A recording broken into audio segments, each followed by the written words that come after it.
relacionados a la célula y a sus características.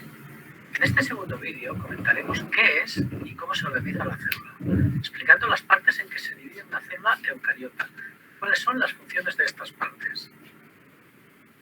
Ante todo, debemos tener en cuenta que las células pueden tener diversas formas y medidas, pero que generalmente son muy pequeñas, por lo que debemos utilizar un microscopio para poder observarlas. Aún así, todas las células tienen tres estructuras en común. En primer lugar, una membrana lipídica que constituye el límite externo de la célula. Es la capa que rodea la célula y la separa del medio en el que vive. A continuación, el medio interno de la célula está formado por una disolución acuosa a la que llamamos citoplasma, en el que se producen las reacciones químicas que constituyen el metabolismo celular. Por último, las células tienen un material genético, una o más moléculas de ADN, de las que se guarda información sobre cómo funciona la célula y que controlan la reproducción celular. Además, como indica la teoría celular, las células realizan las funciones vitales y para poder hacer dichas funciones deben suceder numerosas reacciones químicas, lo cual es muy complicado en un espacio tan pequeño. Por ello, las células deben compartimentar su interior, es decir, deben dividir su citoplasma en diversas partes especializadas en realizar determinadas funciones. A cada una de estas partes se les denomina orgánulos. Recuerda que el morfema ul significa pequeño, por lo que la palabra orgánulo significa órgano pequeño. Piensa que en nuestro cuerpo existen órganos como el corazón, cuya función es bombear la sangre, el estómago para la digestión o los pulmones para respirar. Mientras que en la célula, orgánulos como los lisosomas realizan la digestión celular y la mitocondria realiza la respiración celular. A continuación, vamos a explicar cuáles son los principales orgánulos celulares y cuáles son sus funciones. Ahora bien, como existen diversos tipos de células, vamos a comentar los orgánulos de la célula eucariota, ya que al ser la más compleja podemos explicar más orgánulos. Comenzaremos hablando de la membrana plasmática. Esta es una envoltura de lípidos y proteínas que rodea la célula, delimitando el límite exterior de la célula. La función principal de la membrana plasmática es controlar la entrada y salida de las sustancias a la célula. Algunas células presentan prolongaciones de la membrana plasmática que permiten el movimiento de la célula. Si estas prolongaciones son numerosas y cortas en forma de dedos, se denominan cilios. Y si son largas y con movimiento serpenteante, son los flagelos.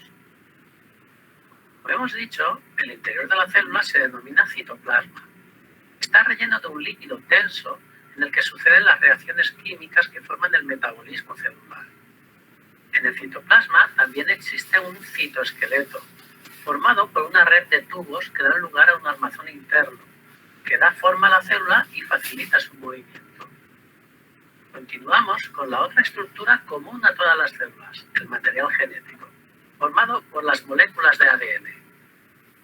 Las células eucariotas protegen este valioso ADN rodeándolo de una membrana que lo separa del citoplasma, para formar el núcleo de la célula.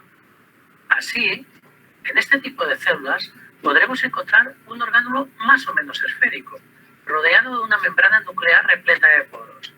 Este es el núcleo, cuya función es proteger el material genético. Es el centro de control de la célula, pues en él se encuentran los genes.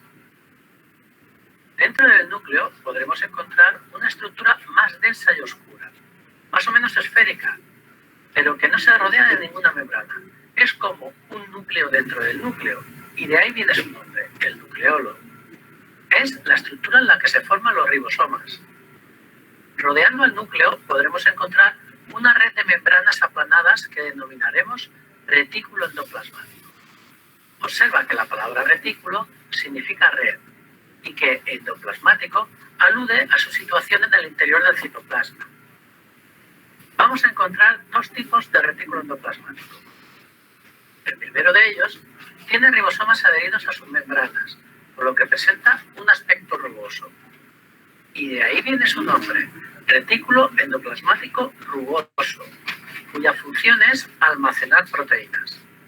El segundo es un retículo sin ribosomas pegados, al que llamaremos retículo endoplasmático liso. Este tendrá la función de fabricar y de almacenar lípidos. Dispersos por el citoplasma o pegados al retículo endoplasmático rugoso, podremos observar unas pequeñas bolitas con una función muy importante. Son los ribosomas, cuya función es la síntesis de proteínas. Recuerda que las proteínas son las moléculas más importantes de la célula, porque realizan casi todas las funciones. Pues los ribosomas son los orgánulos encargados de fabricar las proteínas de acuerdo con las instrucciones recibidas de los genes. A continuación, hablaremos del aparato de Golgi, un orgánulo formado por una serie de membranas apiladas que se denomina así en honor a su descubridor. Es fácilmente reconocible en los dibujos, porque recuerda al símbolo del Wi-Fi. La función del aparato de Golgi es preparar, empaquetar y etiquetar a las proteínas para su salida fuera de la célula. Es decir, intervienen en la secreción de proteínas. Del aparato de Golgi también se originan los lisosomas, que son unas pequeñas vesículas membranosas esféricas dentro de las cuales se realiza la digestión celular. Cuando la célula ingiere los nutrientes, estos entran en los lisosomas donde se destruyen, dando lugar a las moléculas más simples de las que están formados. Otro orgánulo importante es la mitocondria, ya que constituye el motor de la célula. Es un orgánulo alargado, fácil de reconocer debido a que presenta una doble membrana, de las cuales la membrana interna está plegada.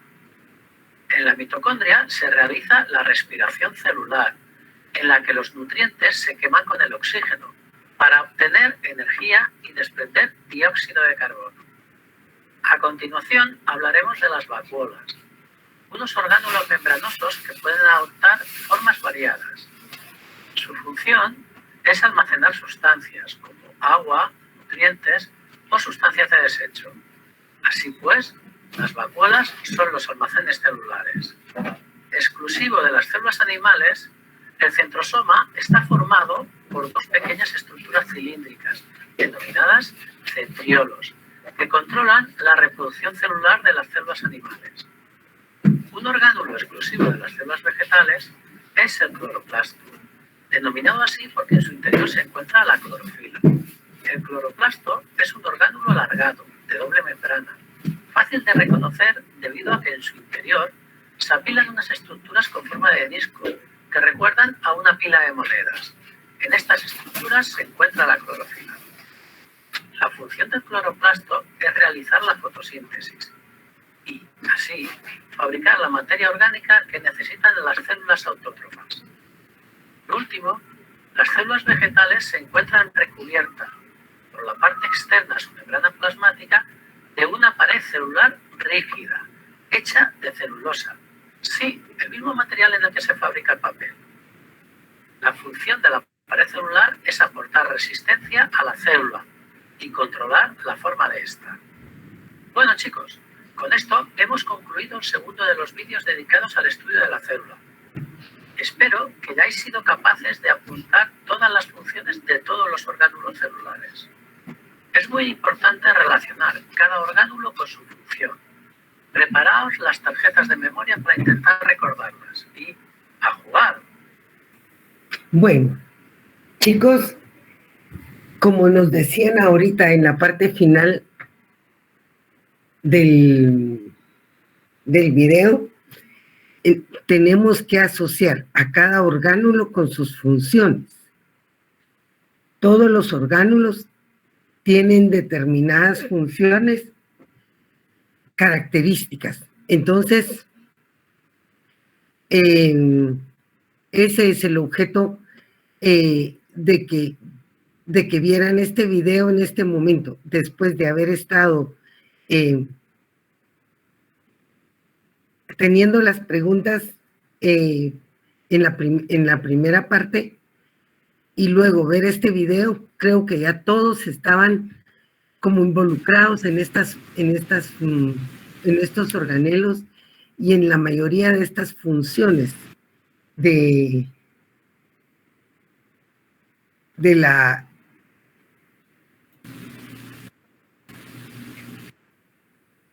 en la mayoría de las funciones de los organelos de la célula. ¿Así lo sintieron ustedes?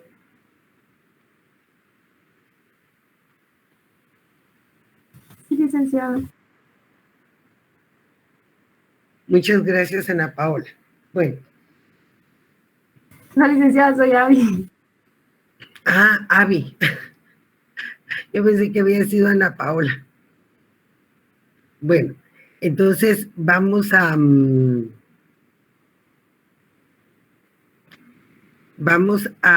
seguir con algunas preguntas para que todos tengan participación.